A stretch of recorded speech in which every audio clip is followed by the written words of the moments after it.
Hi, everybody. I'm Abbey Kinson Brown, and welcome to CalFE's webinar, Complying with the New Federal Vaccine Mandates, put on by our Labor and Employment Group. We have about a 1 hour, 15-minute presentation for you today. And on the agenda, first, I'll be speaking about the executive order and guidance issued for federal contractors and subcontractors. Then David Kaufman and Chris Ward will speak about OSHA'S newly issued emergency temporary standard for large employers. Jason Dejelo will talk about responding to requests for religious and medical accommodations. And then Todd Palmer will finish off with best practices for implementation and compliance. All right, so let's jump right in. I'm going to be discussing the executive order. On September 9th, the executive order was issued directing the Safer Federal Workforce Task Force to issue its guidance, which it then did on September 24th. And that guidance was actually just recently updated on November 10th, but not a lot changed, just one date, in fact. So what do these two documents actually do? Well, the executive order and the guidance direct executive departments and agencies to include a clause into their contracts that require the government contractors to implement specific vaccination, masking, and social distancing practices for their employees. So the first major question, of course, is which contracts are actually covered? And this is going to be an answer in two parts. So here's the first answer. Covered contracts are contracts and contract-like instruments with the federal government for services, construction, leasehold interests in real property, and contracts in connection with federal property or land related to offering services for federal employees, their dependents, or the general public. So that's what it says. And the guidance suggests that it does not apply to other things. So for example, contracts valued below about $250,000 or subcontractors that provide only products. And it expressly says it does not apply to those. Notably, there is no small business exception for companies with a small number of employees. Okay, so that was the first part of my answer. Here's the second part. The reality is the clause is showing up outside of these covered contracts. Covered categories. And here is why. This little gem basically says, you know how we spent all that time describing what a covered contract is? What we really meant is, hey, agencies, go nuts. Just put this clause in as many contracts as you can. And from what we have been seeing to date, it appears that agencies are including those mandates in all kinds of federal contracts, regardless of the dollar threshold, regardless of whether the contract covers products only, and regardless of whether it fits any of the other descriptions of what a covered contract should be. Here's what the clause actually looks like. I won't read it for you, but basically it simply refers back to the guidance and says the contractor will do everything that's in that guidance. And because it says the contractor shall comply with all guidance, it's also evergreen. So if/when the task force publishes updates, such as it did on November 10th, contractors have an obligation to kind of keep up with those updates and comply.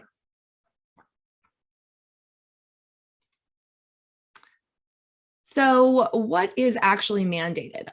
Once you've seen this clause inserted into your federal contract or a subcontract, and assuming you do agree to accept it rather than lose that contract, what are you actually obligated to do?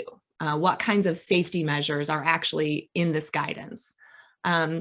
First, there is a mandate that all, quote, covered contractor employees, and that's a defined term, must be fully vaccinated by a certain date. And every time I say, must be vaccinated, make sure you remember in your head, unless they are legally entitled to a religious/medical exemption, which Jason will be speaking about shortly. Second, covered contractor workplaces, and that's a defined term, have to have all of their employees working at those locations vaccinated, but then they also have to comply with masking and social distancing requirements. Third, you have to designate someone to serve in a function that's like a COVID-19 safety coordinator. That's not a defined term. That's kind of my short, nickname for it, at each covered contractor workplace. And then finally, you have the obligation to flow down the clause to all covered subcontracts.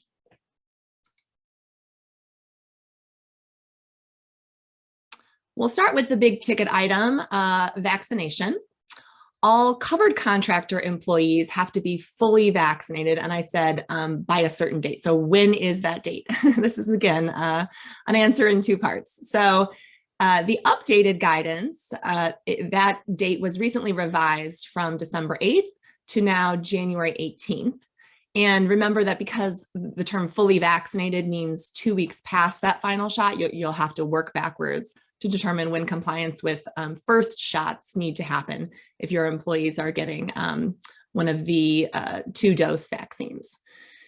And then the guidance also says after that date of January 18th, all covered contractor employees must be fully vaccinated essentially by the first day of the period of performance of that contract.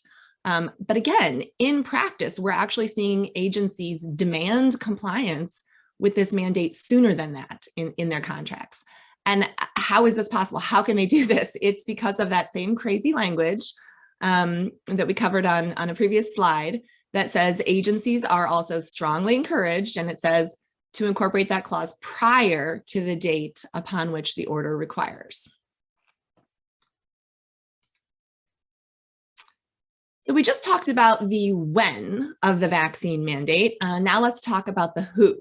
So who must be vaccinated? The guidance requires vaccination of all, quote, covered contractor employees. And that means any full-time or part-time employee of a covered contractor working, and here's the magic words, on or in connection with a covered contract or working at a covered contractor workplace. And that includes employees of the covered contractors who are not themselves working on or in connection with a covered contract. So that's really two groups of employees who fit that definition. They don't need to overlap there. And both of those groups of employees present some real challenges to determining who exactly counts. So that first group are the employees working on or in connection with a covered contract. So that may seem like an easy group to identify, but the in connection with is defined very broadly. So take a look at this, this excerpt from the guidance. Employees who perform duties necessary to the performance of the covered contract, but who are not directly engaged in performing the specific work called for by the covered contract, such as human resources, billing, and legal review, perform work in connection with a federal government contract. So they all count. They need to be vaccinated. What about employees who work on or in connection with a covered contract, but do so exclusively from their own home? They too must be vaccinated. That second group of employees who fit the definition of a covered contractor employee and therefore must be vaccinated are employees working at a covered contractor workplace. So that has a two-part definition, which both must be met, the definition of a covered contractor workplace. It has to be a location controlled by a covered contractor, but that's not explained exactly what that means.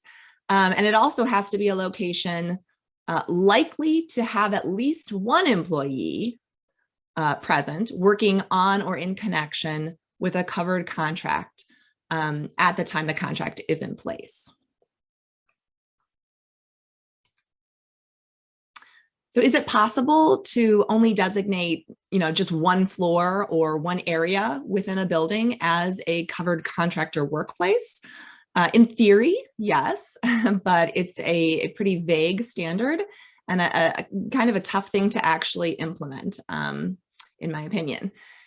So the guidance says in order to do that, the employer must be able to, quote, affirmatively determine that none of its employees performing work for or in connection with a covered contract will come into contact basically with employees who aren't.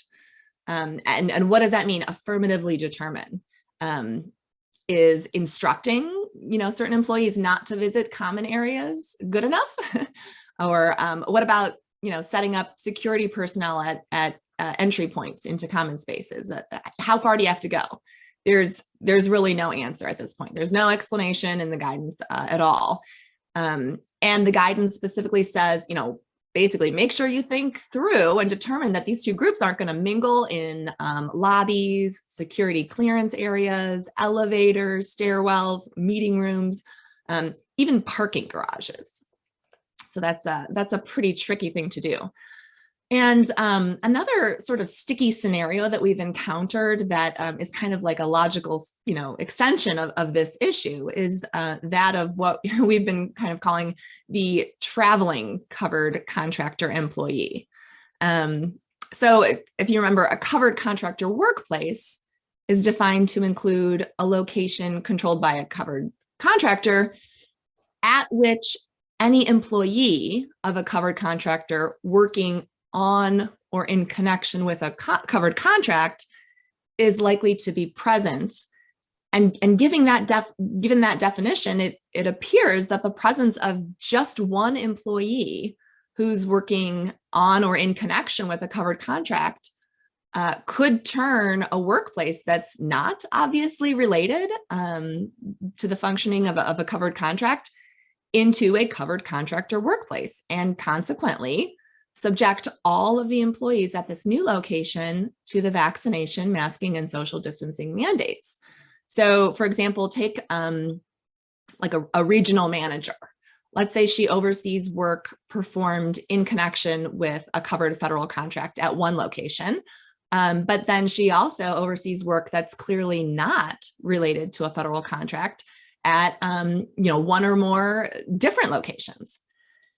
As that regional manager travels to different sites, every new location that she visits would be converted into a covered contractor workplace just by her presence.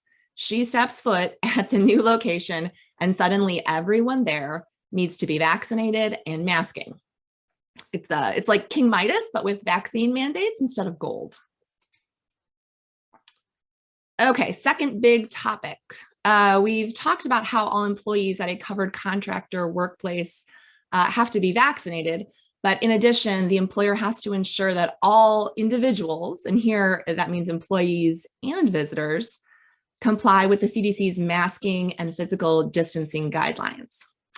And, just to note, the CDC's guidelines can and do change. And I'm guessing, many of us are probably already pretty familiar with those rules. So I'm not going to read this slide to you, but I do want to just highlight that even fully vaccinated people are supposed to be doing indoor masking at work if they are in an area of substantial or high transmission, unless they fit into one of the masking exemptions on the next slide. Which again, I won't read for you as they're pretty self-explanatory, but I will highlight here that something that we haven't really run into much, a little bit, but not much, it's a little less common. The guidance here does specifically call out the possibility that there could be a bona fide religious or medical exemption for masking in addition to vaccination. We've been seeing a lot with vaccination and less often requests having to do with masking exemptions. Okay, the third big thing that the guidance requires is designation of a COVID-19 safety coordinator at covered contractor workplaces. And that person's, or it could be a team as well, their responsibilities include communicating safety protocols with employees and visitors, posting signage related to the protocols, and then also verifying the vaccination documentation of employees. And finally, the last big item that the guidance requires is that all covered contractors and subcontractors flow down the clause to all covered subcontractors below them until you get to the point where the subcontract is solely for the provision of products. So our covered contractors required to flow down the clause to non-covered contracts. The short answer is no, but no surprise here, they are strongly encouraged to do so. So this would be like, for example, contracts at your workplace where the subcontractor has personnel providing things like food services or on-site security, groundskeeping, things of that nature that are not directly related to the federal contract itself. And finally, is there any chance this thing gets overturned? Sure. I mean, yes, there's always a chance, but, you know, and there is litigation currently pending challenging this executive order and these mandates and this guidance. But experts are generally in agreement that legal challenges to the contractor vaccine mandate are less likely to be successful than challenges to OSHA'S vaccine or test emergency temporary standard for large employers that David and Chris are going to discuss next. And the reason for that is contract law. This is basically the federal government making rules for its own contracts, which presumably it has the right to do. And, you know, there's the argument that companies could simply decline to enter into those agreements if they want to avoid the rules. Obviously, there's still some question. You know, employees are affected, and they don't have the right to refuse the agreement. But there you have it. There's arguments on both sides, and we shall see. Okay, thank you so much for your time, guys. And with that, I will turn it over to David Kaufman and Chris Ward.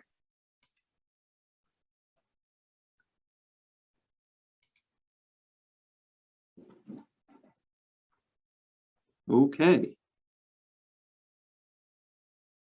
Good morning, everyone. You may have heard that there's a new OSHA rule about vaccines. We're going to be talking about that. It's been in the news a lot since it was released to the public on November 4th. Back in September, President Biden issued a directive that all medium and large employers have to require their workers to be fully vaccinated against COVID or get tested every week. About 2 months later, OSHA published their rule on November 4th. It's published in the Federal Register on November 5th. So implementation dates stem from that November 5th date.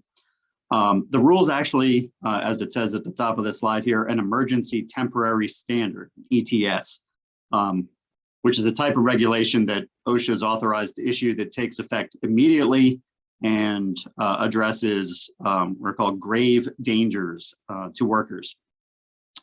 The ETS itself goes to in great length to describe how it's designed to minimize the risk of contracting COVID at work or spreading it to others at work. And as you may already know, but just to review, the new ETS directs covered employers, and we're going to talk about that in a second, covered employers to mandate vaccines for their workforce or have workers show a negative test for the virus at least weekly. If employees can't produce a negative test or if they test positive for COVID, employers must remove them from the workplace according to the rule.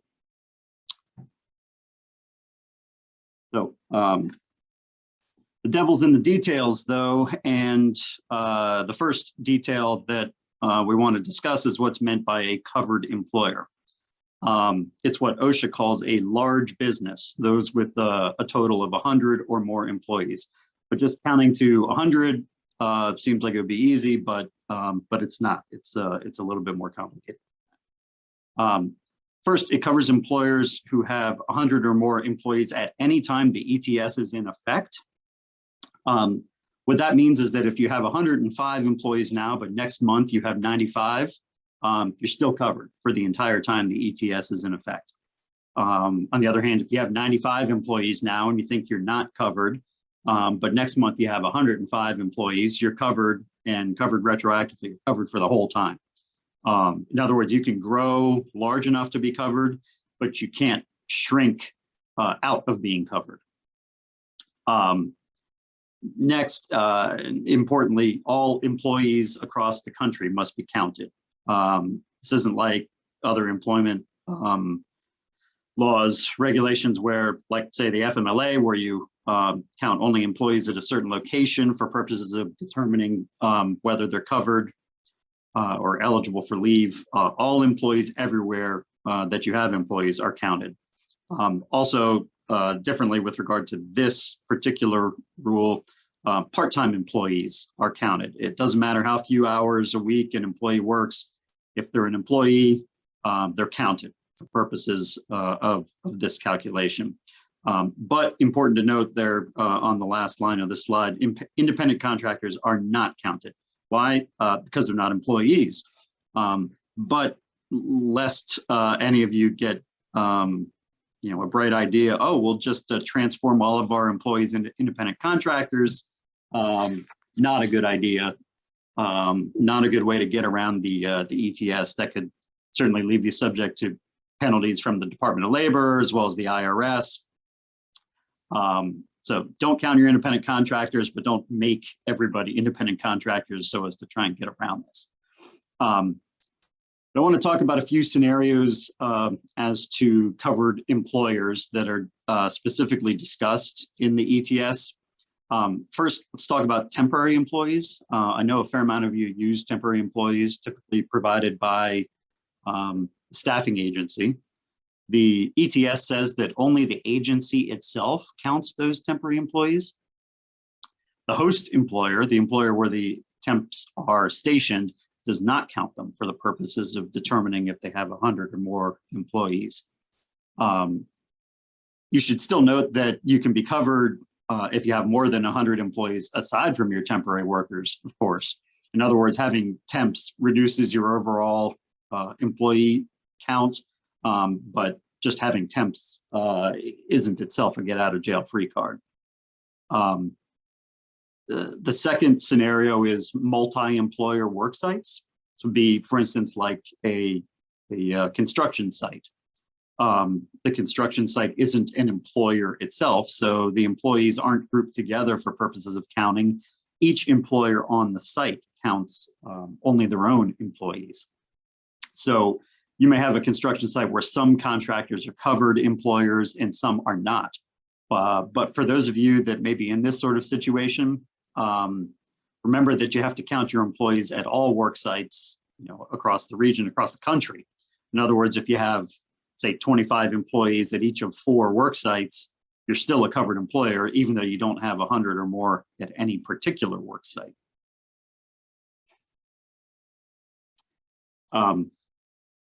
Next, related corporate entities. The ETS is, it's clear that related entities can be considered a single employer for purposes of determining whether you have 100 or more employees. The key question from OSHA'S perspective is whether the entities handle safety matters as a single company. So if 2 entities have different HR teams, different workplace policies, and therefore address safety matters separately, they might be considered separate entities. But the concept of whether 2 or more employers are a single entity can get complicated by issues such as whether they have common ownership, common management, do they share employees, do they share the same physical space, are they located in the same building, and some others. So to be safe, if 2 or more entities share the same space and they have the same management team and they have the same HR department and workplace policies, it's likely that they'll be found to be a single employer for purposes of this new OSHA rule. And next, I want to briefly address public entities, since I think we have some attendees this morning from public employers. Public employers in Ohio are not covered by the ETS. If a state does not have an OSHA approved state plan, and I can tell you that Ohio does not, they are not covered. So you don't even have to listen to this part of the seminar anymore, I guess.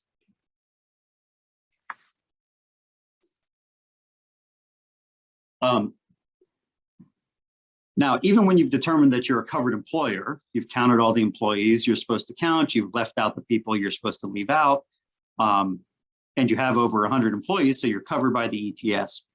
Even then, there's 3 types of employees who are exempted from the requirements. Those are employees who work where no other individual is present. This is meant for employees who truly work alone, not just some or most of the time. I think one of the examples they give in the ETS is a scientist who's working alone in a lab. Seems like it might apply to like a night shift security guard, someone who works entirely by themselves. The second type of employee that's exempted from these requirements are employees working from home. I think this is self-explanatory, and it makes a fair amount of sense. If someone works from home, the employer doesn't really need to concern itself with that employee getting or spreading COVID in the workplace. But these folks are only covered to the extent that they do, in fact, work from home. If they come into the office some of the time, once a week, they don't give a minimum standard. But if they come into the office, every so often, then they aren't exempted. If they work from home all the time, then they are. And then finally, the third type of employee that's exempted here are employees that work exclusively outdoors. Again, I think this makes sense based on what we know about how COVID spreads. Outdoors is, intrinsically safer. If someone like a landscaper or construction worker works exclusively outside, then they're exempted from the ETS requirements. But again, if they come inside for meetings or things of that nature, they're not exempted anymore. But thankfully, the ETS specifically mentions that if they come inside to go to the bathroom, that does not destroy the exemption, which, good. So now that we've discussed which employers and employees are covered by the ETS, turn things over to my colleague, Chris Ward, who will talk about what the ETS specifically requires. Thank you, Dave. As Dave mentioned, we now know who is covered by the OSHA ETS. Now I'm going to walk you through the requirements. What does the ETS require of employers who are covered? Number 1 on the list is a written vaccination policy. So covered employers have 2 options. You can establish, implement, and enforce a written mandatory vaccination policy where all the covered workers are required to get a vaccine. Or option 2, establish and implement an alternative policy which requires regular weekly COVID-19 testing and face coverings for all the unvaccinated employees. If you choose option 2, the vaccinate and test type option, you're still going to need to follow many of the requirements that follow that may seem to go with the vaccination procedure. In particular, when I'm going to talk about the support in terms of time off for recovery, that goes with that goes with the testing, or I'm sorry, that goes with the vaccination option 2. So partial policies or 2 policies. What I mean here is that OSHA recognizes that some employers may develop and implement a partial policy that only applies to a portion of their workforce. For instance, if you have a diverse workforce where you have some employees in a corporate office, but you also have people in a retail branch, they're all part of your workforce. An employer may decide to have alternative policies dealing with a partial portion of the workforce. For instance, the retail employees that are more front-facing with the general public, perhaps the employer decides to have a mandatory vaccination policy while they allow for the testing and masking policy for the corporate employees who are more in the office setting. As long as you comply with either option for those employees, it's fine to have two policies. It's fine to have those partial policies. And in some sense, because an employer is going to have, let's say you proceed with a mandatory vaccination policy, you're probably going to have some employees who cannot get the vaccine for medical or health reasons. Because of that, you're going to need to have your written policy address the testing and masking policies and procedures as well, unless you have a fully vaccinated, unless you believe you can achieve a fully vaccinated workforce. So your written policy is going to be involved, and it's going to need to spell out some of these items in particular.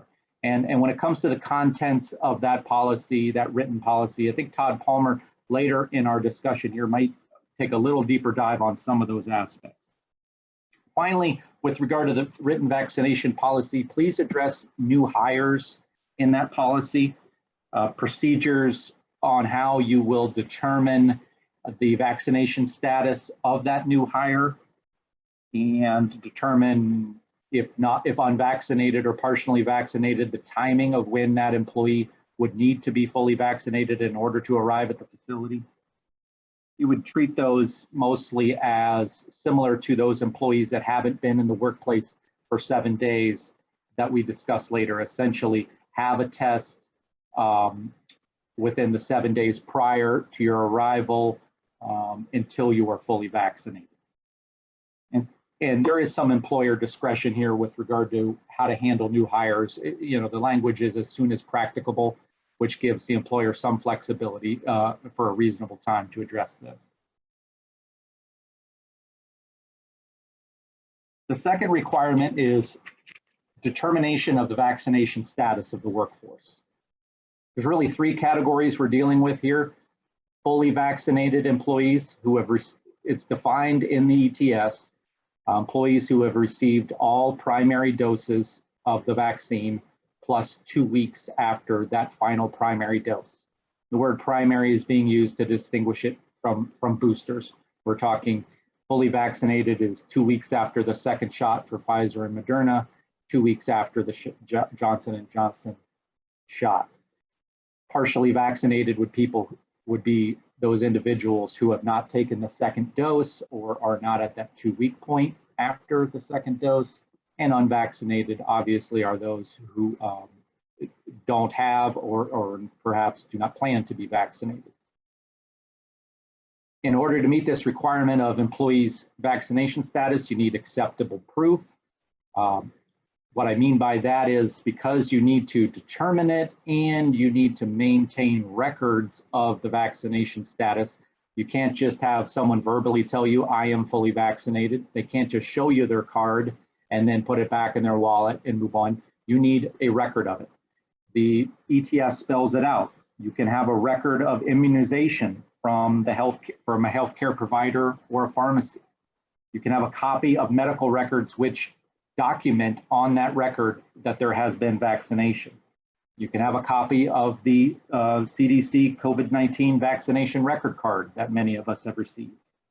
You can have a copy of immunization record from a public health state tribal information system. And you can have a copy of any other document as long as it has the person's name, the type of vaccination, the date of vaccinations, and the name of the healthcare provider or clinic that administered it. Digital records are okay. Even QR codes in some jurisdictions are being done, and those can be okay, but you can't just keep a copy of the actual QR code. You need to maintain a record of the information that the QR code retrieves when it's scanned.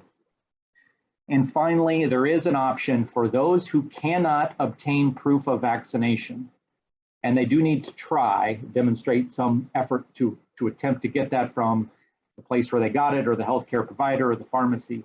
There can be an attestation that the employer may accept where a person attests to their vaccination status, attests to the fact that they've lost or otherwise are unable to produce proof.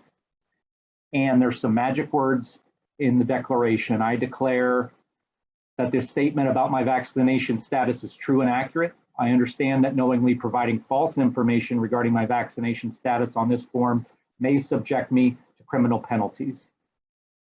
And that attestation, again, needs to have their name, the type, the dates, and the person or clinic who administered. So those are all the acceptable proof that the ETS lays out. You need to preserve that acceptable proof for the duration that this ETS is active. Not the retention is not in the form of years, it's while the ETS is active. And the record keeping required here of the vaccination status also requires employers to maintain a roster of each employee's vaccination status and the 4 logical categories that they suggest, although you're free to make roster however you see fit, as long as it contains information regarding who's fully vaccinated, who's partially vaccinated, who's unvaccinated because of medical or religious exemption reasons, and who is fully unvaccinated. Again, keep these while the ETS is in effect. The next requirement for the ETS are some forms of employer support. Essentially 2 requirements: reasonable time for vaccination and reasonable time for recovery. Now, Todd Palmer will also take a little bit of a deeper dive on some of these issues when it comes to time off and hours off, but the highlights here: you need to give the employees reasonable time to obtain the vaccination, up to 4 hours paid time at regular pay.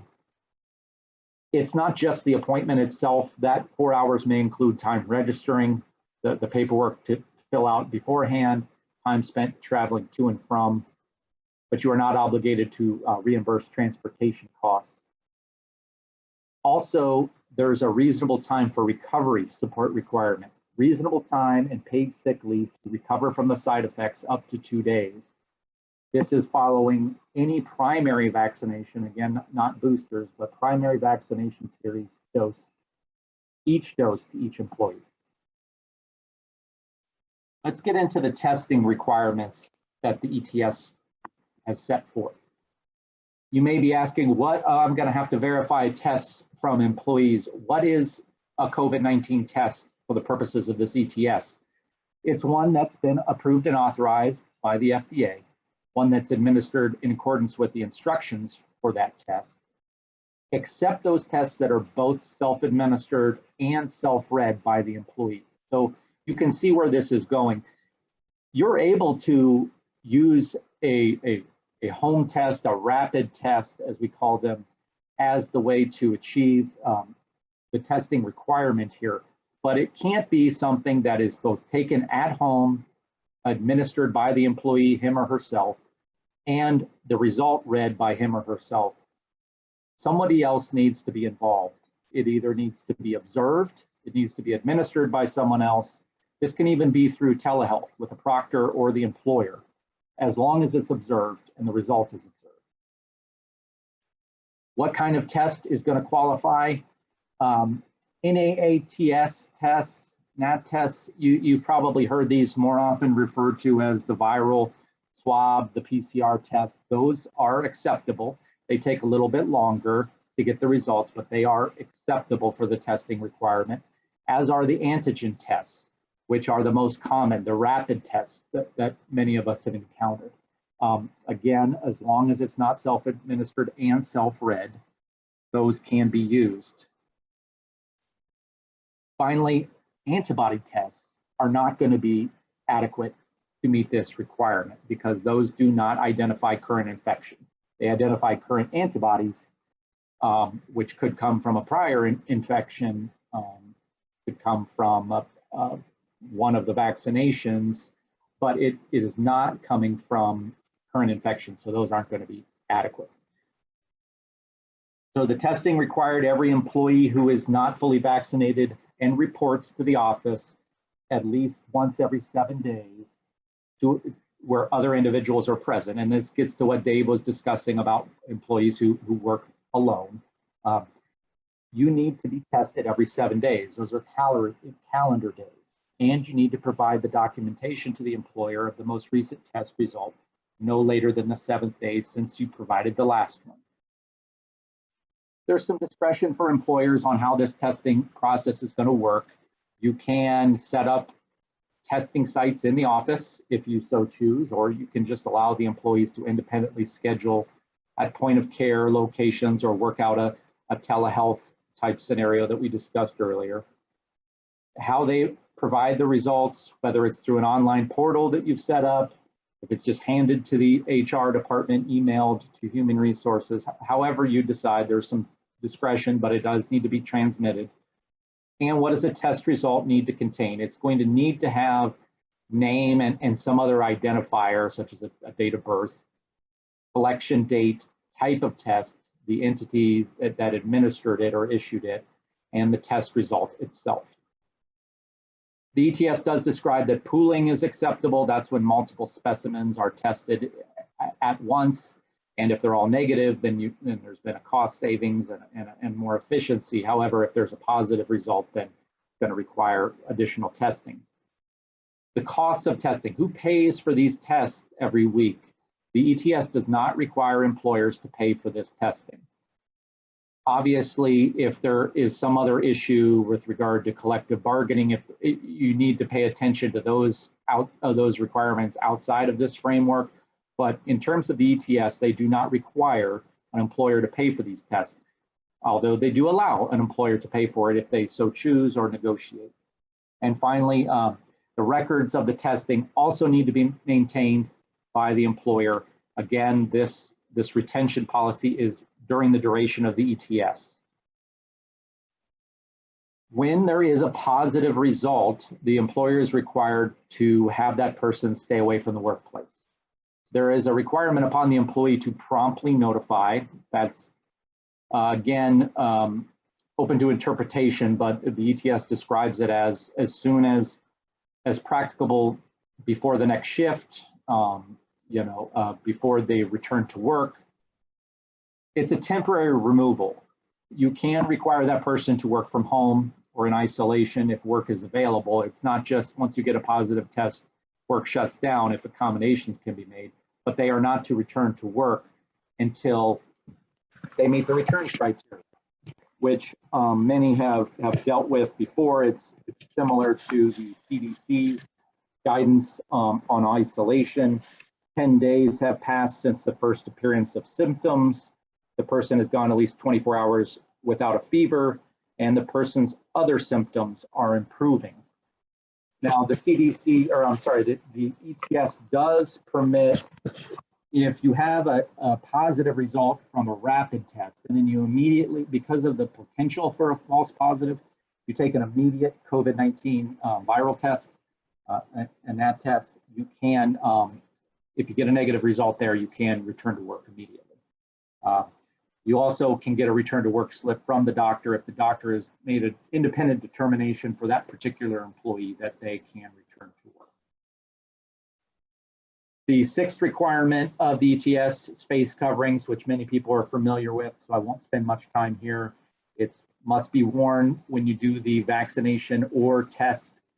It must be worn in concert with the weekly testing, when indoors, when occupying a vehicle with another person for work.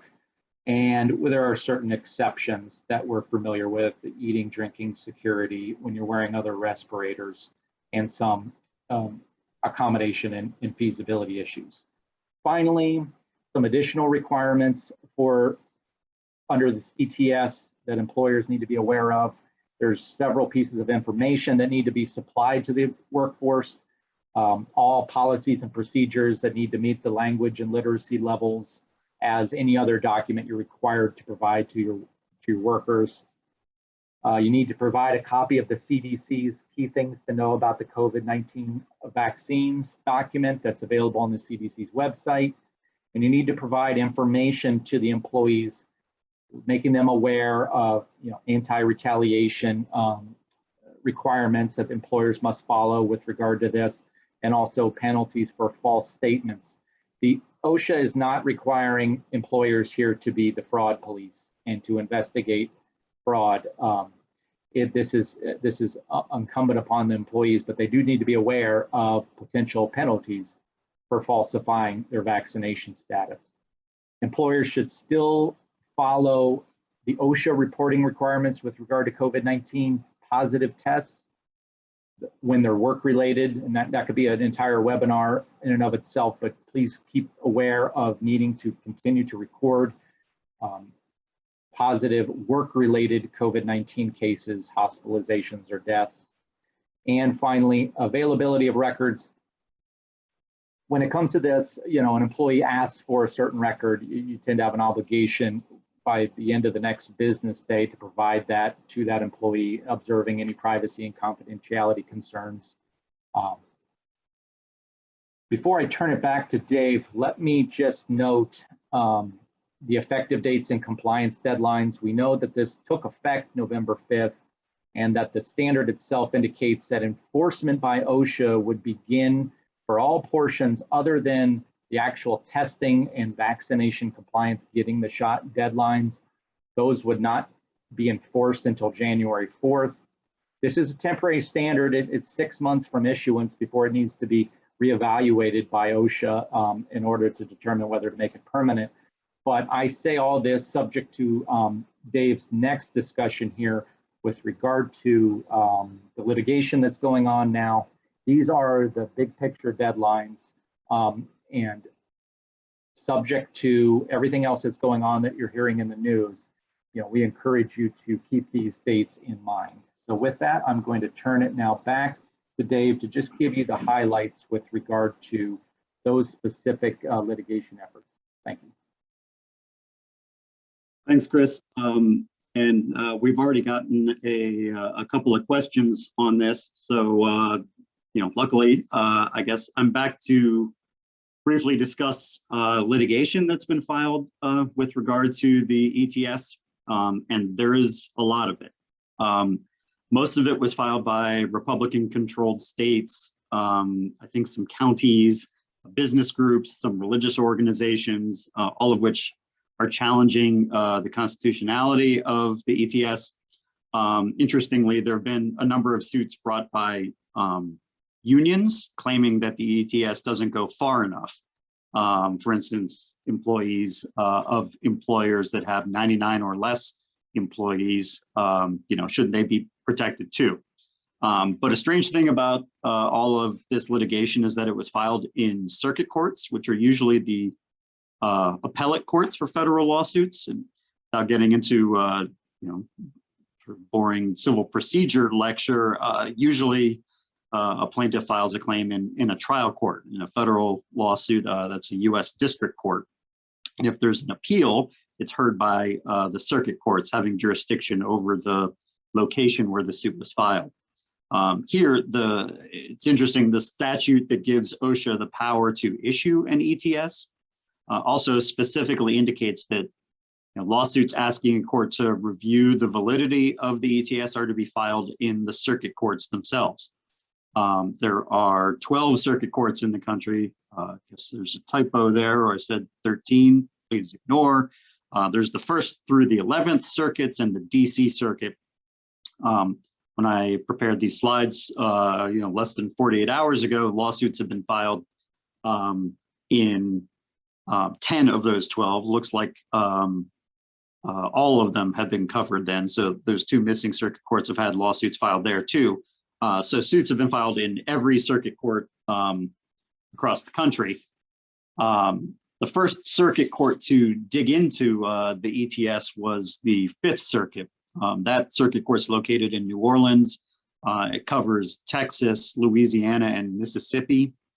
It's one of the most right-wing courts in the country, and I guess it's fair to say they didn't like the ETS at all. They issued a stay temporarily halting OSHA's implementation of the rule the day after it was published. So, you know, November 6th, the stay was issued on November 6th. Then the court ordered additional briefing and reaffirmed the stay last Friday night on November 12th.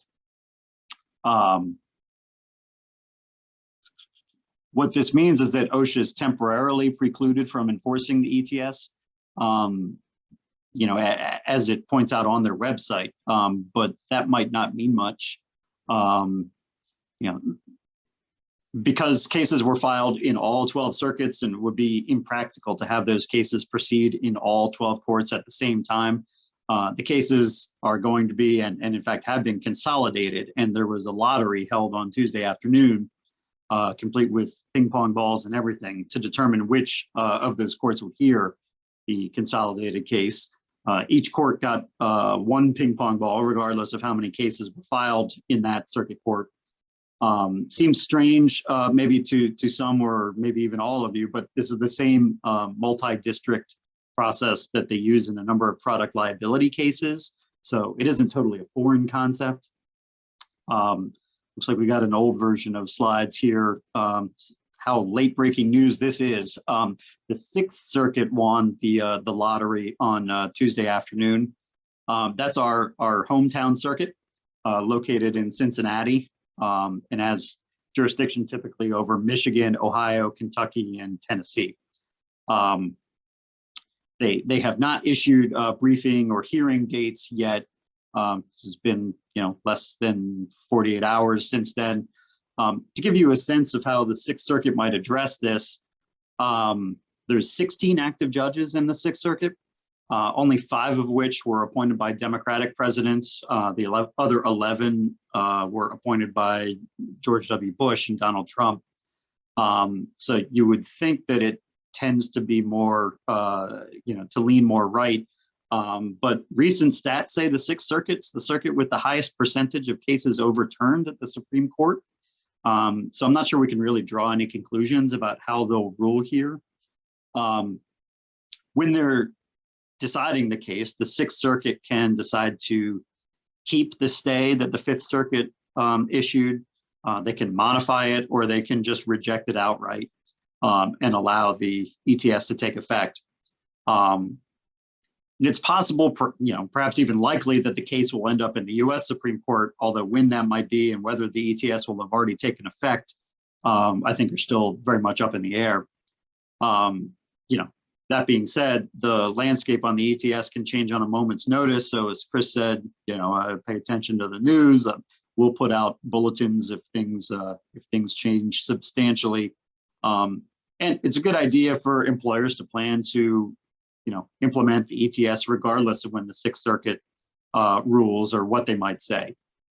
So with that, I'll turn things over to my colleague, Jason Dejelo, who's going to talk about ways in which employees might ask to be excluded from the ETS requirements, asking for religious or medical accommodation. Jason, take it away.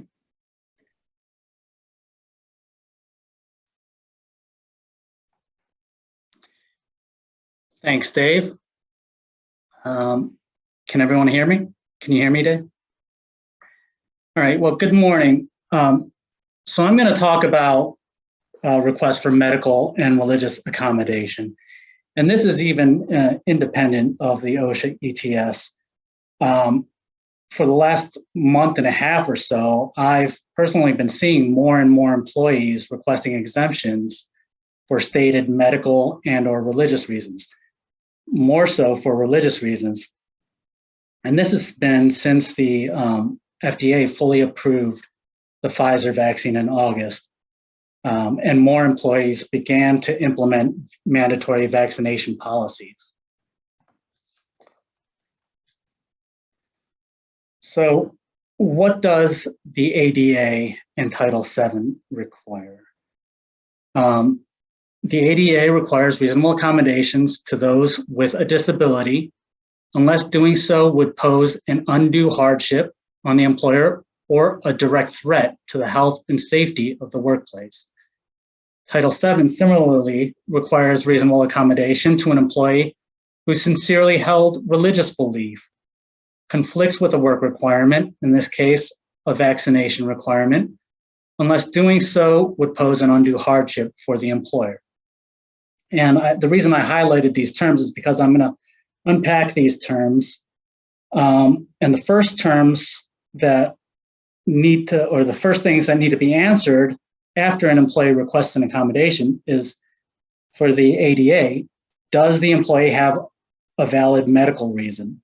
And for Title VII, for a religious exemption, does the employee have a sincerely held religious belief for why he or she cannot get vaccinated, and therefore needs an accommodation? And the quick takeaway here for medical exemptions is that there really aren't really very many valid reasons for a medical exemption under the ADA. With regard to vaccinations, medical exemptions are based on contraindications. And for the COVID vaccines, that list is quite short. It's for severe allergic reaction, for example, anaphylaxis, to a component or ingredient of the vaccine, or after a previous dose of the vaccine, or for a known diagnosed, and diagnosed is the operative term here, allergy to a component of the vaccine.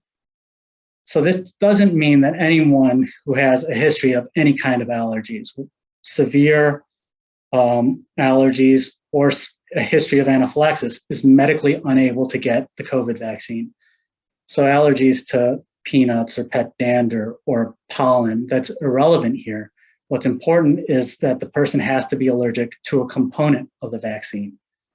But even here, the CDC says that since the ingredients differ between the mRNA vaccines, Moderna and Pfizer, and the Johnson & Johnson vaccine, it is possible for a person who can be allergic to an mRNA vaccine to still safely receive the Johnson & Johnson vaccine and vice versa.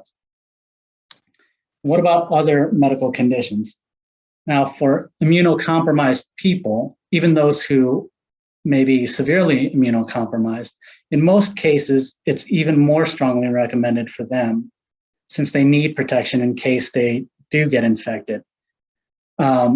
But there is a possibility that severely immunocompromised people, for example, cancer patients undergoing chemo, may not mount an immune response. And in those cases, a treating physician or an oncologist in this case may recommend that getting a vaccine be delayed until a later time. In which case, and this is not because there's a risk that it'll harm the patient, but that to better ensure that the dose will work as it's supposed to. And in that case, a temporary exemption might be appropriate. The same for expectant employees. It's recommended in the vast majority of cases, particularly the mRNA vaccine for people who are pregnant. But if a doctor should recommend waiting until after the baby's birth for some reason, then a temporary exemption until after the birth, and presumably the mother is going to be out on leave for a period of time, upon returning from leave may be appropriate. There's also risks of an association with Guillain-Barré syndrome and a history of thrombosis with regard to, and that's what may lead to blood clots with regard to the Johnson & Johnson vaccine.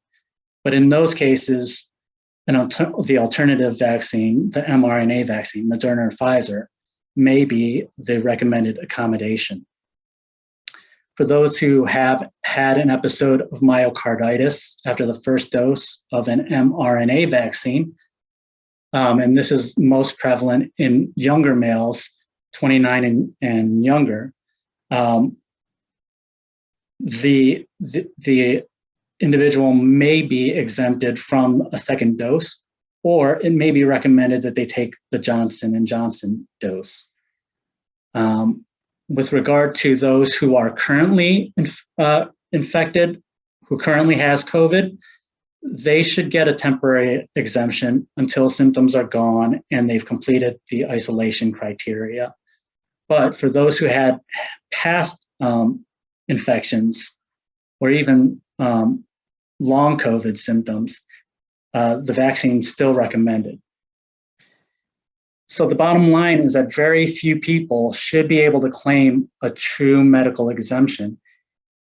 And in any case, what makes medical exemptions easier to administer than, say, religious exemptions is that employers can and should require employees to provide documentation or a letter from an appropriately qualified treating healthcare provider describing the employee's medical condition, the extent to which the condition conflicts with the vaccination requirement, and whether a permanent or temporary exemption is needed. And in most cases, employers can rely on that doctor's recommendation. Now, with regard to the religious exemption, this is the more difficult issue. And this is one, requests for religious accommodations prior to vaccine mandates are very rare. But employers should expect to have to deal with more and more of these requests should they decide to impose a hard mandate. That is, one that doesn't include a choice between vaccination or testing and masking. And this is because it's very hard. Well, the definition of religion is very broad. And also, it's very hard to prove that a religious belief is not sincerely held. And because the definition of religion is very broadly defined, as I've explained, I gave some examples there. It'll be difficult for employers to challenge that an employee's request is not based on a religious belief, more often than not. And here I do want to point out, because this is a point of confusion for a lot of employers, even if the employee's faith tradition does not explicitly prohibit vaccinations, and very few religions do. For example, even though the leadership of many major organized religions have publicly stated that it is not against such religion to get the COVID vaccine, and many have even encouraged vaccination as being consistent with the teachings of the religion, an employee may still have a valid request for religious exemption based on his or her personal, sincerely held belief, so long as that belief is still rooted in religion. So one of the most common examples is someone who is, for religious reasons, is opposed to abortion and is refusing to get the vaccine because the vaccines have either some part of the production or testing of the vaccines have used fetal cell lines derived from fetal cells of aborted fetuses back in the 1960s and 70s. And even though, for example, Pope Francis and the Vatican says that connection to the abortion is very remote, there's no moral issue with getting any the vaccines. And even though the Vatican themselves are requiring vaccination and are distributing the Pfizer vaccine, that person's opposition, based on their opposition to abortion, and perhaps they take the position that it's my belief that I won't cooperate even remotely in any abortion, and therefore I cannot in good conscience get a vaccine.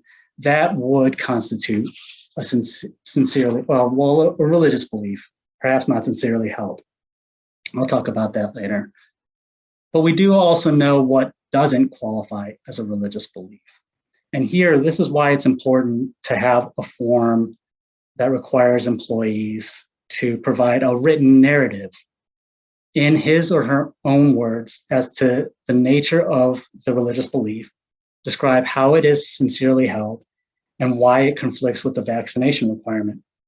Because sometimes the employer might volunteer information that might lead one to reasonably conclude that the objection to vaccination is not based on religion.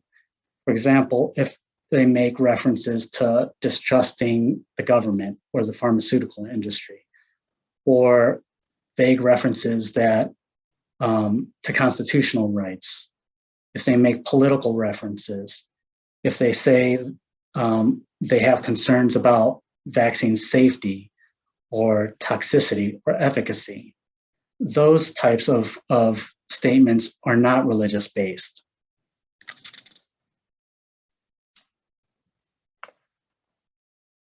So let's say the employee's stated belief is religious. then the next question would still be whether the religious belief is in fact sincerely held by the employee. And this is largely a matter of individual credibility. And the EEOC has guidance states that employers should ordinarily assume that a person's religious accommodation request is based on sincerely held religious belief. And courts also typically, with very few exceptions, will take a hands-off approach when it comes to evaluating whether a belief is religious or sincerely held. And when there are doubts, generally courts will find that they are sincerely held religious beliefs. So it is hard to effectively challenge whether a particular belief is sincerely held. So employers should be careful not to just summarily deny an exemption request right away because the employer doesn't believe the employee. The better approach is to suspend your disbelief, at least at the first instance. Start off with the presumption that the request is valid. Have the employee provide a written narrative in his or her own words. And if after that you have any good faith, objective basis to doubt the employee's sincere, that the employee is sincere, or to question that the employee's belief is actually religious in nature, then you should request additional supporting information. So what type of factors may be considered that would justify requesting additional information? Did the employee act in an inconsistent manner with a professed belief? For example, if the employee says his or her religion prohibits piercing the skin, but the employee has gotten a flu shot every year or is covered in tattoos. If the employee says that his or her religious belief is that my body is a temple of the Holy Spirit, which is common, but that employee is also a chain smoker.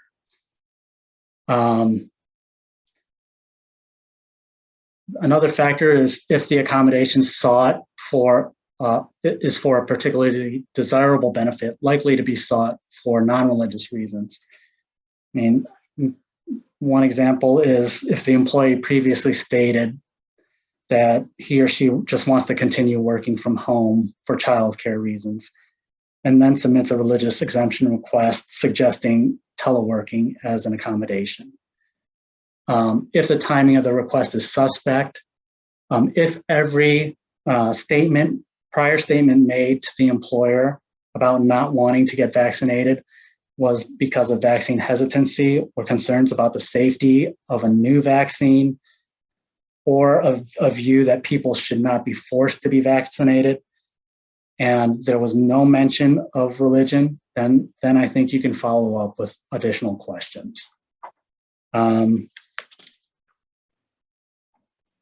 There's also like canned letters that employees are getting on the internet from organizations that are either non-religious or wholly opposed to vaccination or vaccine mandates for political reasons. Here, I think you can ask more questions and just recognize that it's difficult to challenge a belief based on the question that it's sincerely held.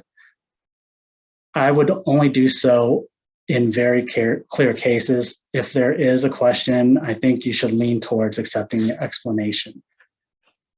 The one thing I want to say about direct threat,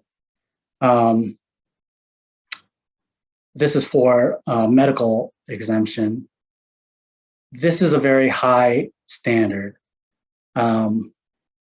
Some might say, well, no, it is a direct threat. It's pretty obvious, but it has to be a significant risk of substantial harm to the health or safety of the employee or others, and this is important, that cannot be eliminated or reduced by reasonable accommodation without imposing an undue hardship on the employer. And I think that if an employer has been allowing unvaccinated employees to come to the workplace, that very well may cut against a position that those employees now pose a direct threat if they remain unvaccinated. I also think that OSHA'S ETS and its position that masking and weekly testing is sufficient to mitigate against any grave danger would also cut against any argument that masking and weekly testing is not sufficient to reduce a direct threat to health and safety in the workplace. So what should be considered is there an undue hardship? And under the ADA, just know that this is a high burden, significant difficulty or expense, and oftentimes financial costs alone usually won't be enough to meet this undue hardship standard under the ADA. Now, for a religious exemption, the standard is much, much lower. It's more than a de minimis cost or burden on the employer or its operations, minimal cost. And here, I think employers will have more flexibility to deny a religious accommodation under this lower standard. And in fact, I think an employer probably has a better case for arguing undue hardship under the standard than it would disputing the sincerity of an employee's religious beliefs. Although you can't be speculative, you should have some objective information about the undue hardship. And this undue hardship can be an impairment or compromise of safety, of safety in the workplace. And this is, again, a lot lower threshold than the direct threat standard under the ADA. So what are the possible accommodations that can be made? And this applies for either religious or disability. I think employers, it's clear that they can require employees who are unvaccinated to comply with additional safety requirements to mitigate against safety risks. And this can be a layered approach: continued masking, social distancing, temperature or symptom screening, periodic testing, and it can be at least weekly. It could also be more often. There's reassignment to other work areas, continued telework, reassignment to another vacant position. That's one of the last resorts. The one thing I will say is be careful about unpaid leave of absence. Definitely not indefinite leave, but if you, for example, in a couple of weeks, you'll have 98% of your workforce vaccinated, then perhaps providing a temporary 2-week leave of absence and allowing the employee to use available PTO during the time could be a reasonable accommodation. Also remember that you don't need to provide the specific accommodation requested by the employee. The employer has the right to choose among alternative effective accommodations, and always reserve the right to reevaluate and modify the terms of the accommodation if things get better. If they don't improve, also you can revise it should it prove to pose an undue hardship to the business in practice. The one question I had about testing is who pays for testing if you provide it as part of a medical or religious accommodation? And OSHA didn't really take a position here. But the first thing I would recommend is checking with your insurance carrier to see if they cover the cost of testing. You can also direct employees to where they can obtain free testing.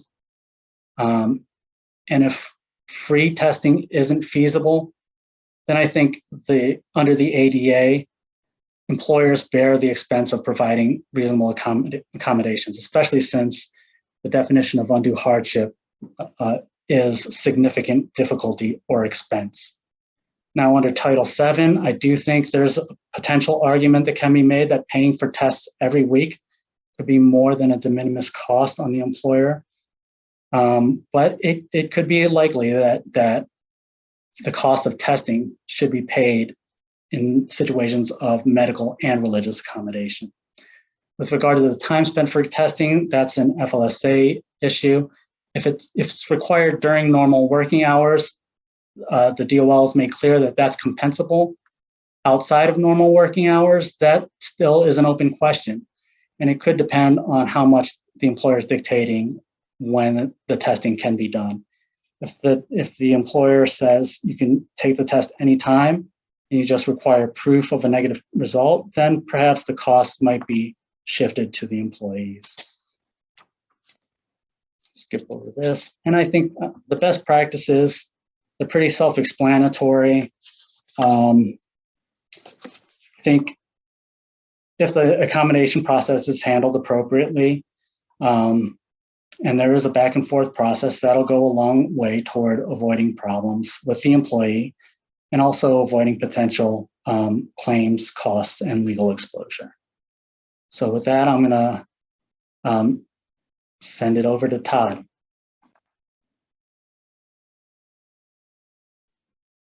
Thank you, Jason.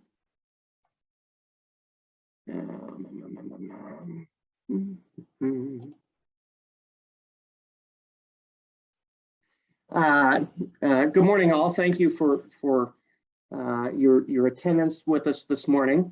You know, I've noticed as the speakers before me have given their presentations, we're getting a lot of very good and in some cases very complex questions on the Q&A, and we absolutely welcome that, of course, but I don't think we'll be able to answer, you know, all of your questions, especially in just by the quick, you know, 140 characters we're allowed in a text. So that's a long-winded way of saying, you know, we will get back to you on your questions, and if you have posted your question as anonymous, if you wouldn't mind, please go back and add your name to that question, because that will allow us to be able to capture who you are. Well, my task this morning is to kind of clean up and talk about some best practices. And indeed, as some of the there have been some comments on the Q&A or maybe on the chat about some statements, a statement posted on the OSHA website.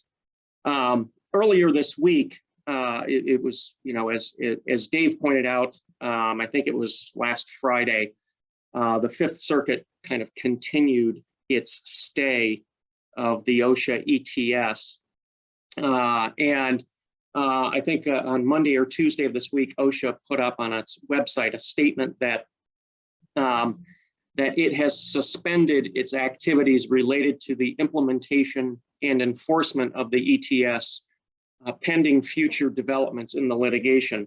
I would suggest to all of you that you should not be suspending your activities related to implementation and enforcement for the simple reason that these injunction cases can move very quickly. Actually, I pity the court personnel at the Sixth Circuit because they're probably going to be working all through the Thanksgiving holiday on this. But things can move very quickly and change very fast, and so no one should ignore taking some of the important preparation steps for compliance that I'm going to discuss here in my presentation. And one of the first action items that employers need to be doing is starting the process of creating a written vaccination policy. And the first step in doing that is really determining which mandate you are subject to. If you're a federal contractor, you know, if you're the right type of federal contractor, you may be covered by Executive Order 14042. If you are a Medicare or Medicaid provider or supplier in one of 15 different categories governed by those laws, you may be subject to this thing called the CMS Omnibus Staff Vaccination Rule. CMS is the Centers for Medicaid and Medicare and Medicaid Services. They have issued a vaccine mandate for employees of Medicare and Medicaid providers. And then lastly, of course, is the OSHA ETS, which as you know, applies to employers with 100 or more employees. Well, any single employer could potentially be subject to 1, 2, or all 3 of these mandates. So that leads to the question of which agency guidance trumps which agency guidance. And the guidances, the different mandates speak to that. So the executive order, the one covering federal contractors, there's commentary in the Q&A on that covered contractors must comply with that guidance regardless of whether they are covered by the ETS. So in other words, the executive order is primary. For CMS covered employers, the CMS rule is primary. But if you're not covered by that CMS rule, you might also then be subject to the executive order or this thing called the OSHA healthcare ETS. That's different than the current OSHA ETS that we've been discussing this morning. This OSHA healthcare ETS was issued by the agency back in June of this year. And again, it applies in the healthcare setting. Well, before you put pen to paper and start drafting your vaccination policy, there are some kind of important practice and policy considerations to take into account. And the first is if you're an employer under the OSHA ETS, you want to decide, as I call it, which pathway you're going to follow. Because remember, the ETS permits kind of a twin option of you can be vaccine only. In other words, get the shot or else. But as an alternative, ETS covered employers can offer the requirement of mandatory vaccination or being subject to the weekly testing and the face covering requirements. That's an important decision to make before drafting your policy, because it's going to drive a lot of the content of the policy. But another thing to do is consider your workforce. With your employees, what's their interaction with the general public, and do they work in close proximity to each other? And in other words, that's trying to really assess the risk of their on-the-job exposure to COVID-19. A third thing to consider, and I know this is a powder keg, is attitudes towards COVID-19 and vaccination. As probably all of you have discovered, this is people have very strong opinions about mandatory vaccination, and as you sit down to write a policy and make some of those choices, it's certainly worth considering how you think your employees and your workforce is going to react. Another consideration is the availability and distribution of vaccines in your area. Is it easy to get the shot locally? If so, a lot of employers are just telling employees, hey, you're on your own to get it because it's easily done. Go out there and get it. Other localities, it may not be as easy to find, and or there might be other reasons why the employer might wish to provide the shots on site, like through an on-site vaccine clinic, that's run by a third party that specializes in these things. And then a final consideration is, and this is for the ETS covered employers, is understanding what the ETS calls the employer support obligations. That's the pay for the time to receive the vaccine, and also paid for a reasonable amount of time off to recover. Depending on size of the workforce and what those potential support obligation costs might run, it might be more cost effective for an employer to decide to host its own on-site clinic. Well, once you do start drafting your policy, there's some key contents that really should be included in any policy. And going back to this concept of there being three mandates, the OSHA ETS and the CMS rules clearly require a written policy. The executive order, it's not clear that a written policy is required, but it's certainly a best practice. And especially when the executive order gets into its discussion of the face covering mandates and as well as the appointment of kind of a COVID czar. There's a lot in the executive order that suggests the wisdom of a written policy.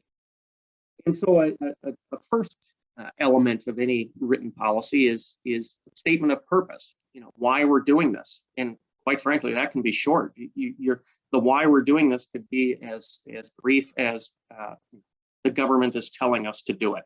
Obviously, probably in something a little more flowery than that. But a second point to address is the coverage of the policy. Who's covered and who's not. Under all three of the mandates, the coverage is designed to be very broad. All three mandates are really trying to capture all or darn near all of your employees. But importantly, all three of the mandates, permit these exceptions for, folks for whom the vaccine is medically contraindicated, as well as the reasonable accommodation for disability and religious practice. The next element of your policy should be a statement of what the policy requires. And here again, it's going to provide for mandatory vaccination, especially if you're under the executive order or the CMS rules. But in the case of employers covered by the OSHA ETS, again, there's that second pathway of the vaccination or weekly testing and the face covering. And by the way, the OSHA ETS is the only one of the three mandates that permits that either or, that alternative pathway. The next item your policy should address is proof of vaccine status and what counts as acceptable proof. And I know Chris and Dave have covered that, and so I won't belabor that now. Your policy then should also discuss, at least if you're an ETS covered employer, this concept of the support for vaccination, and that is the 4 hours of paid time to get the shot, or at least if the employee gets the shot during regular work hours.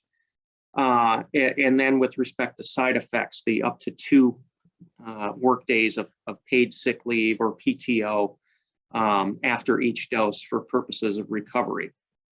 The next element of a good policy is going to address the need for the weekly COVID testing. Again, this is if you're subject to the OSHA ETS and you've taken the second pathway. And as we've already discussed, that testing is every 7 days with documentation of the requirements, as well as, and this is something your policy should address, is the cost of testing and who will pay for that. And again, the OSHA ETS is clear that employers are not required to pay. Then additionally, your policy should address face covering rules. Certainly for ETS covered employers who follow the alternative pathway, this is something that should be addressed. But the face covering rules also apply to employees who are subject to reasonable accommodation. So the policy should address that. Likewise, even under the executive order and the CMS rules, that which require mandatory vaccination, period. There's no alternative pathway. But there are, of course, or there may be employees subject to reasonable accommodation under those guidances. And additionally, even under the executive order, fully vaccinated employees can be required to wear a mask in the workplace in areas of high transmission. So these are all things that should be referenced in your policy with the language appropriate to the sort of guidance that you are subject to.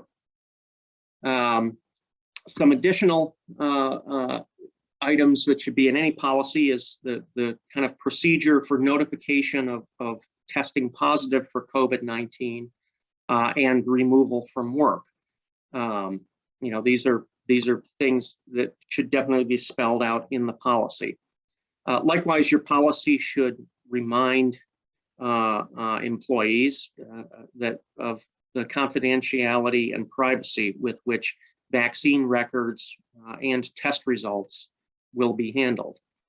And then lastly, and maybe one of the biggest policy choices in drafting your policy is some statement of consequences.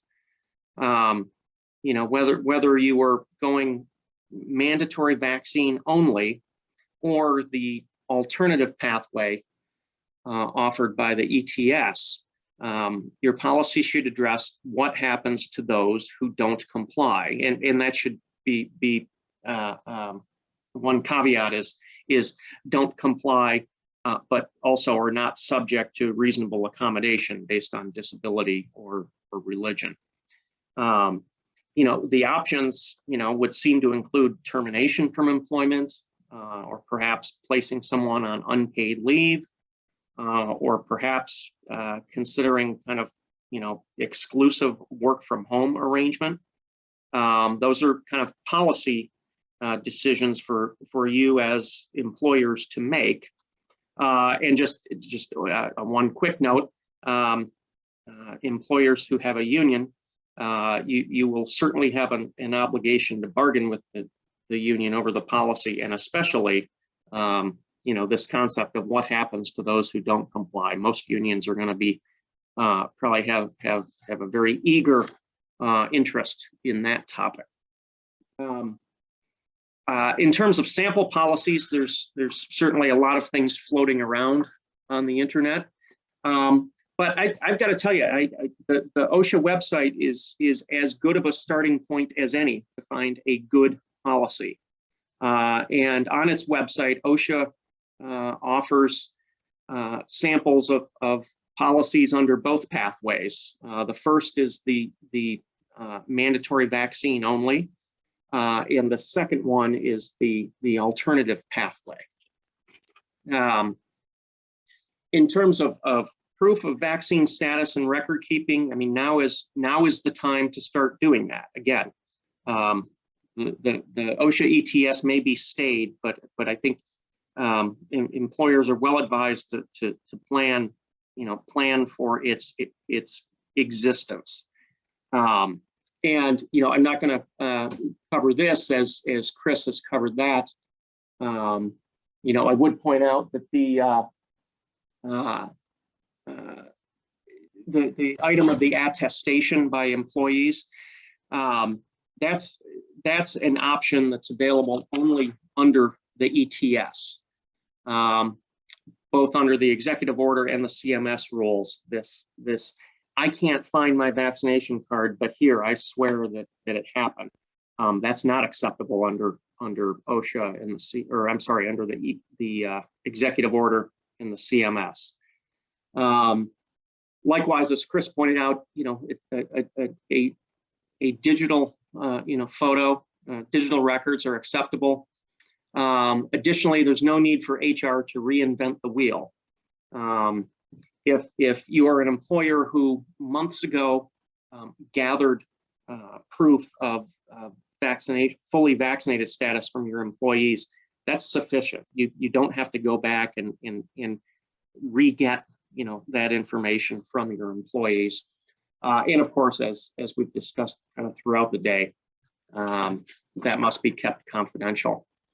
The other thing to consider, and I touched upon this already, is again, what to do with the non-compliant. In other words, employees who are not subject to an accommodation based on disability or religion or being medically contraindicated for the vaccine. It's interesting. All of the mandates clearly bar the non-compliant from the workplace, but they don't spell out what that really means in terms of, does that mean the employee gets terminated or put on unpaid leave or, exclusive work from home? The government, as they so often do, they leave those hard choices up to you, the employer. But just again, if you're an employer with a union, don't forget that there's a bargaining obligation there. And to that end, earlier this week, I'm sorry, it was the 10th, it was last week. The National Labor Relations Board, I guess they felt like they were being left out of the party. So they issued a memorandum reminding employers of, frankly, what I think employers with unions already knew, which is that your COVID vaccination policy, under the OSHA ETS, as well as these other mandates, is a mandatory subject of bargaining. With that, that concludes my presentation, and indeed our entire topic for today. Thank you for your patience with us. I know we have run long. In some ways it's a massive topic, and we probably could have done about 3 more hours on this, but we've tried to condense this down into as short a time as we could. So again, I urge you, if you had questions and we've not answered them, you can put them on the Q&A, or likewise, you can reach out to any one of us, and our contact information is here. So I believe I end this whole shebang. And so again, thank you for your attendance and your rapt attention and your good questions, and have a good day. Thank you.